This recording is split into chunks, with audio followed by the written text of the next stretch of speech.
And it's so important to remember these people and of course the legacy that he's going to leave behind. What do you think that you're going to miss the most about Takeoff? Comedy, his humor, his jokes, the laughing, the joking. Damn, Drone, what you got on, man? You know what I'm saying? Really, he gonna come up with something, you know what I'm saying? What that face stand for? What that face mean?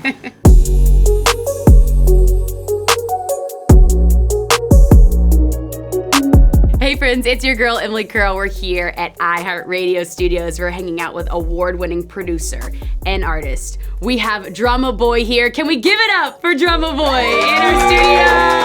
Wow. Can I start by saying cheers? Cheers. We are drinking some very strong drinks to kick off this interview. Salute. Salute. What they didn't see is we actually spilled one of your drinks right before this. Oh man, all over the floor. So the floor's a little wet. Yeah, a little damp.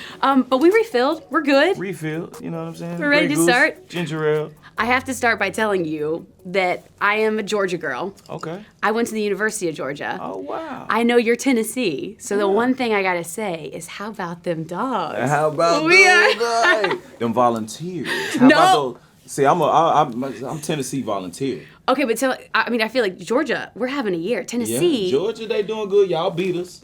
We did. You know, y'all We beat, did. y'all beat us. You know what I'm saying? But I'm a volunteer. You know what I'm saying? You're a dog because you went to, but I'm from Memphis. I went to the University of Memphis. Yep. You know what I'm saying? So I'm still a volunteer. So, but how do you feel about Tennessee this year, their performance? You feeling I feel okay? great, man. Come on, Mr. And you're Hyatt. in the orange? Come on, Mr. Hyatt, man. It's all about Mr. Hyatt, man, and Mr. Hooker, man. You know what I'm saying? Mr. Hooker, Mr. Hyatt, they're my dogs. You know what I'm saying? They're going crazy. Amazing season. So Yeah. happy for them. We got one loss on our belt, but Yep.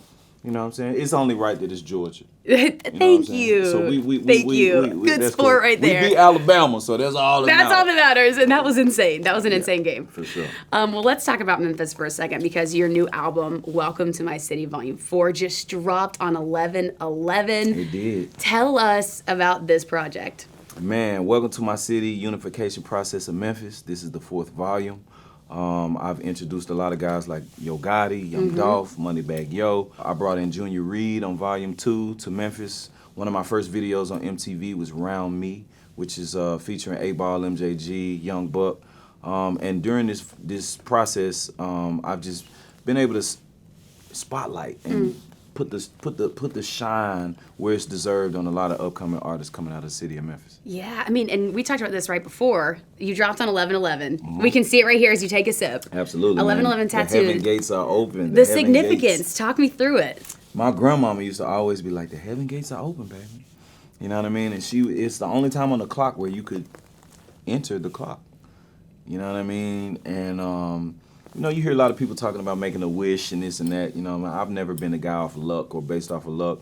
I'm more destined or, you know, just more in tune with being at the right place at the right time and staying on God's time. Ooh, So, yeah. you know, the heaven gates is anytime I see that on the clock, I know I'm doing what I'm supposed to do. I'm on the right path. I'm on the right journey and, you know, focused on doing what my intention is. Have you always been a spiritual person? What was that like growing up in your household? Was that always a focal point of the family? Grandmama heavy in the church, you know what I'm saying? My Yeah. grandfather heavy in the church, my mom, everybody heavy in the church. My mom was in the choir, pops, you know what I'm saying? So, you know, coming up in Memphis is like, we got the streets, then you got the blues, then you Yeah. got country music up the street Yeah. in Nashville, and then you got hip hop and everything else. But, you know, the church is just something about the church, like the choir, the music, just so many different positives that you get from, you know, the church aspect, you know what I mean? Especially from a musician standpoint. So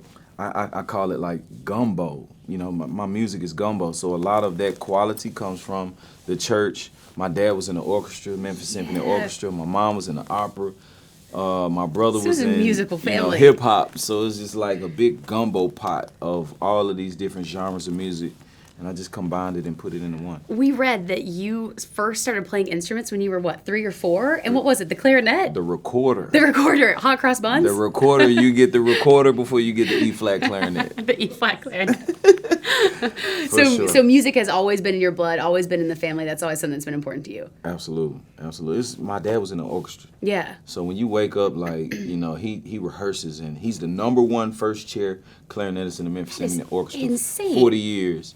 And we would wake up, like, just hearing scales, So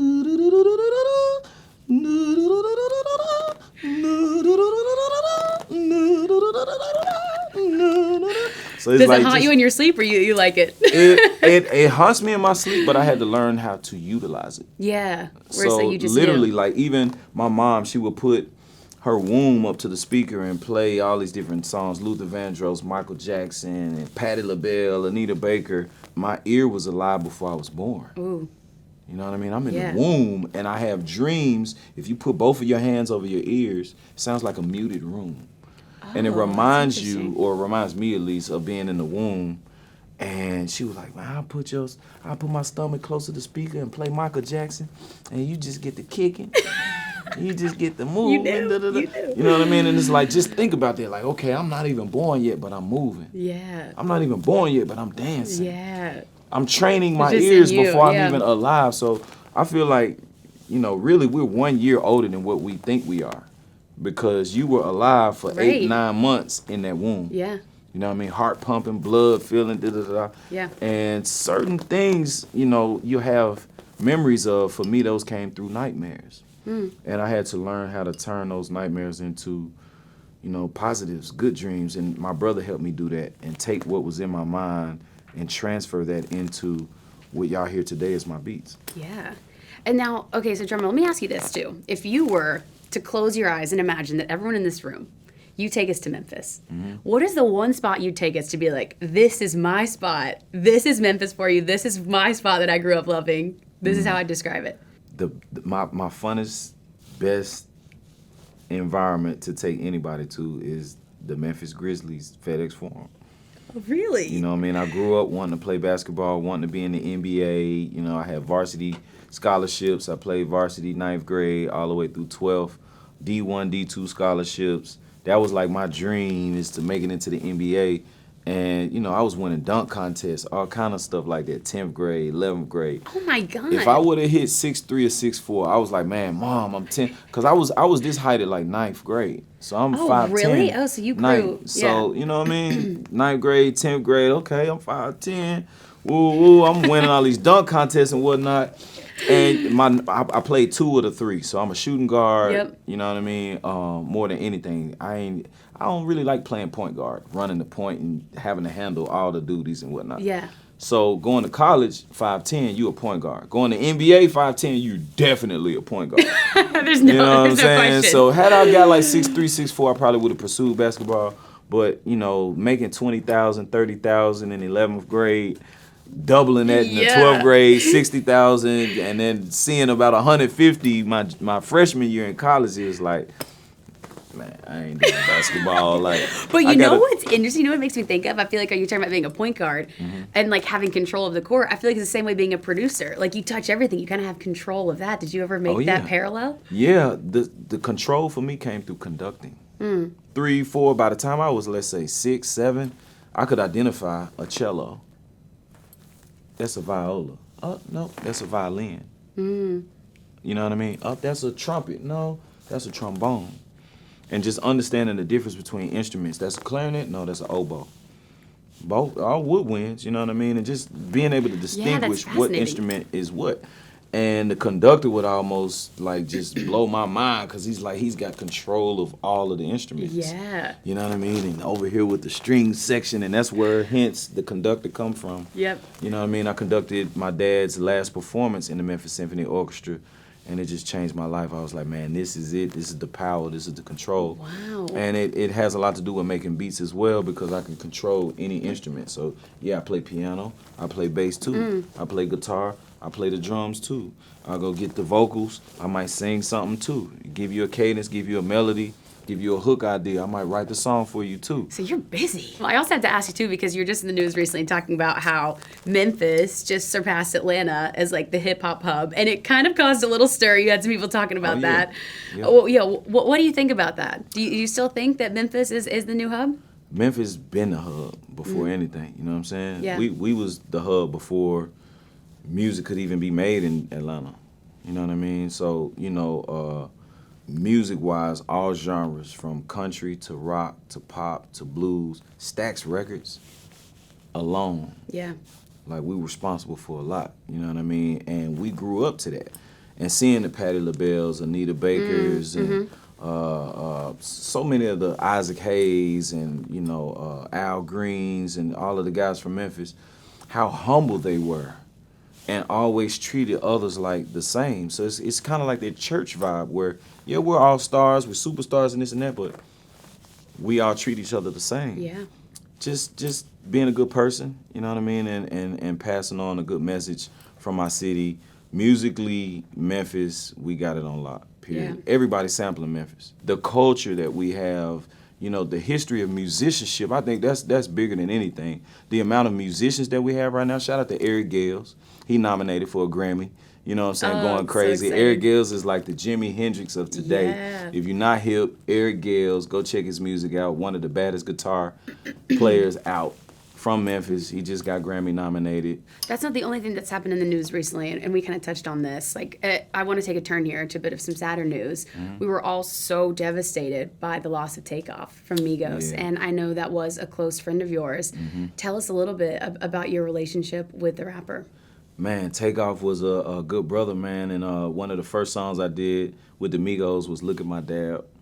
Takeoff will be the guy to be like, hey, I know you got a session with us coming up. These the type of beats we need. Like, man, you know, just simple. Don't overproduce it.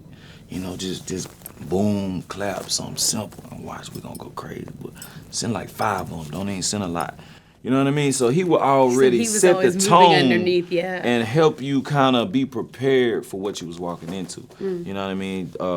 He was the guy that would throw an alley-oop. You know, he was the guy to just tell you what kind of beats the group like, or, you know, tell you, you know what I'm saying, like, I'm gonna bring some liquor, man, what y'all want to drink, man? Bring, no, don't do no Hennessy, man, but get the Douce. You know what I'm saying? Don't bring no Moet, but bring some Bel Air. You know what I'm saying? And bam, he always would just, you know, give you a little hint on what to prepare for, you know what I mean? And guys like that, man, it's like, you can only win, you know what I'm saying? And you can only respect and appreciate guys like that because they help you, you know, slam dunk. They help your moment, you know, become a highlight on ESPN. Oh, that's a good way to put that. And it's so important to remember these people and of course, the legacy that he's going to leave behind. What do you think that you're going to miss the most about Takeoff? Comedy, his humor, his jokes, the laughing, the joking, damn, Drone, what you got on, man? You know what I'm saying? But he gonna come up with something, you know what I'm saying? What that face stand for? What that face mean? You know what I'm saying? Or whatever, like, you know what I mean? But, you know, just always somebody to keep you on your feet. I think you appreciate guys that keep you on your feet, keep you on your toes. You appreciate the sisters, the friends that just, you know, keep you 100% and you know, on your I feel like oftentimes, too, when unexpected tragedy strikes like that, I know this to be true in my life, it sort of forces you to reevaluate what's important to you and just your day-to-day relationships. Have you found that true to be you after something like this happens? Yeah, facts, for sure. And, you know, a lot of times it just is assurance on even 11:11, being at the right place at the right time, understanding your purpose, understanding your intentions. If you ain't booked, if you ain't got no purpose or no intention there, I'm not hanging around nowhere. I'm not just randomly just lollygagging and woo, because we can be the good people that we are. Takeoff was good as he wasn't even saying nothing. He wasn't even speaking to nobody. He wasn't even nothing. I'm just here. You know what I'm saying? And some shit happened. So I feel like, you know what I mean, had he been on a booking or, you know what I mean, just following the instinct, you know, a lot of times we with our brothers, we with our friends, we with our homies, you know what I'm saying? And they might have wanted to be there. You was ready to leave. You been ready to go. Yeah. You know what I mean? So I always follow your intention and man, if it ain't no purpose for me being here, if it ain't no reason for me being here, I'm not out here. Have you always had a strong intuition, or is that something that you've had to learn as you've grown in your career, as you've gotten older? I think the more you listen to your intuition, the more you learn it. But if you don't never listen to it, you ain't gonna never learn. Ooh, yeah. You know what I mean? So, like and it's just gonna get worse and worse and worse and worse. So you gotta, you know, listen to yourself, and you start beating yourself about certain things because you knew you was right. I just speak up, and I do this with a lot of artists. I did it with Dolph. I did it with, you know, Jeezy, T.I., 2 Chainz. I was like, Titty Boy. You felt it. Yeah, like Titty Boy, that's cool, but man, you're a skinny guy.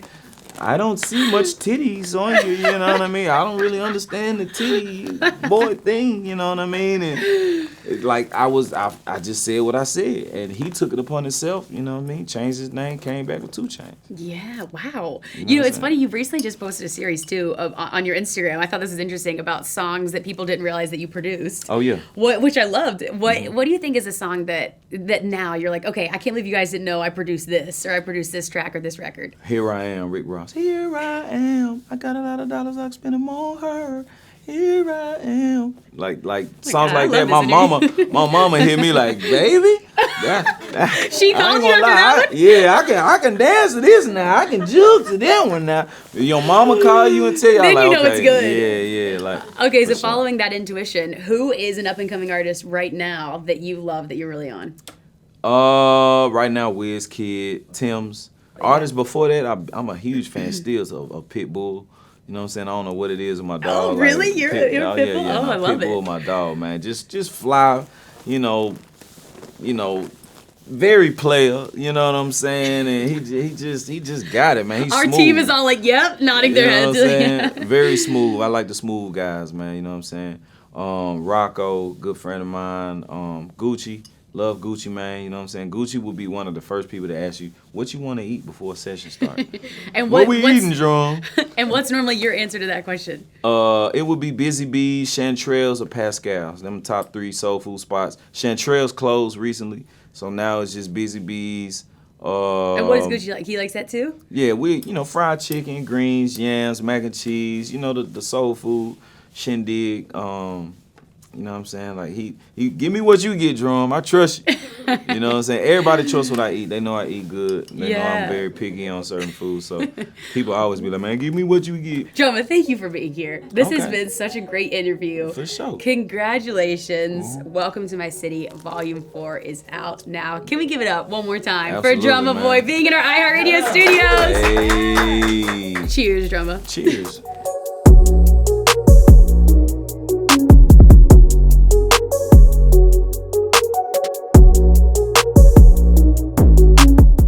Hey guys, thanks so much for watching. Did you like that video? You can check out more over here. And don't forget to subscribe to iHeart right here. And if you're already a longtime fan, make sure you ring the bell down below so you don't miss a single video. Bye guys.